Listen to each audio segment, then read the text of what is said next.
Hey, what's up everybody? It's Victor over here at the Fishroom. Welcome back to another Tankful Thursday.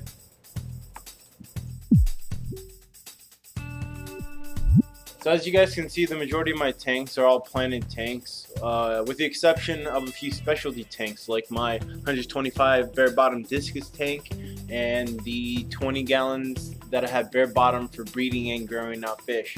I think keeping fish in the planted tank is a lot easier. That's why I have the majority of my tanks are all planted.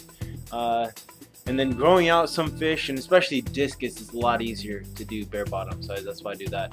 But 2 days ago, I took my electric blue Acaras that were in the 40-gallon breeder, and I put them into my 150-gallon. I did this because they weren't acting very friendly. They were just hiding a lot, and I wanted to create a better community in the 150 gallons. So I put those fish in there to try to get them to come out more. They've been doing good so far, but it's only been 2 days, so I'm kind of waiting to see what's going to happen in that. I'm pretty excited though. All of my plants in this tank have been doing really well, especially this plant at the top right. It has exploded in growth. I mean, I added some more in there, but you can see all these neat little sprouts coming off of it. It's really helping with the water quality in this tank. And you can see here in the 20-gallon long, it's starting to get a little bit of algae in my Anubis, but the shrimp eat off all the algae that's on top of the plant, and it really helps keeping the shrimp in this tank. It gets a lot of light exposure. I get my snails cleaning up my extra food. This tank does really well. We do twice a week water changes, and it's a 20-gallon with shrimp and some CPDs. Next to that is the Pygmy Cory 10-gallon tank. These guys are pretty grown. I'm kind of fattening them up a little bit. I'm hoping they breed. I'm trying to get some more Pygmy Corys out of these guys.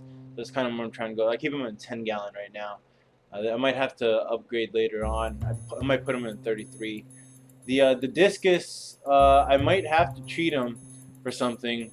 I found some white poop in the tank 2 days ago, and I don't know who it was. But I'm just gonna treat the whole tank just to make sure everybody's all good. But that happened. But they're eating well. They're just acting a little shyer.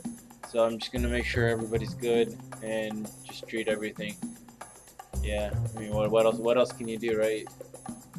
You see white poop, and it's like stringy white poop. I didn't get a video of it for you guys, but yeah, you can see this one's not looking as healthy as he was. I mean, I'm doing normal water changes, but the rainbows are doing great. The plants, I haven't been keeping up with my fertilizing schedule over the last 2 weeks, and they started to get a little bit of algae on it.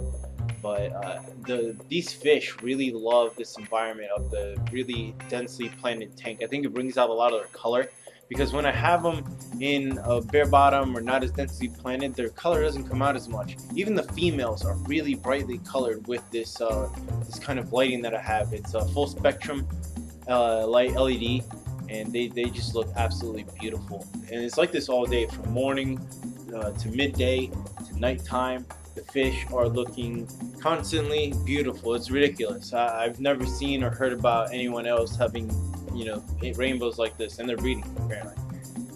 The Matumbi hunters, like, these are some of the fish that I like growing out. I keep them in the bare bottom tank because it's easier to manage the water quality when you're trying to remove poop and keep it pristine, and you're going to keep on top of your water changes. That's one of the biggest things. If I'm not going to be doing as much water changes, I'm going to keep it in a planted tank. But if I'm going to be on top of it like I am with these bare bottom tanks, it stays a lot cleaner. It's a lot easier to manage. I mean, on my Discus tank, in the 2 days, it's full of poop on the bottom. But in a tank like this with my Pistos, it's fully planted. I do water changes on it once a week. They're healthy, they're breeding. I just got to get them not to eat their children now. Alright guys, this is one of my new Incomo fish bowls that I made. The Incomo techniques is taking 2 different glass pieces, fusing them together to make one piece. It is currently for sale. If you're interested, just contact me. I also make custom pieces. Otherwise, just make sure you subscribe and stay tuned, and I'll be back next week for another Tankful Thursday. I'll see you guys. Have a good week.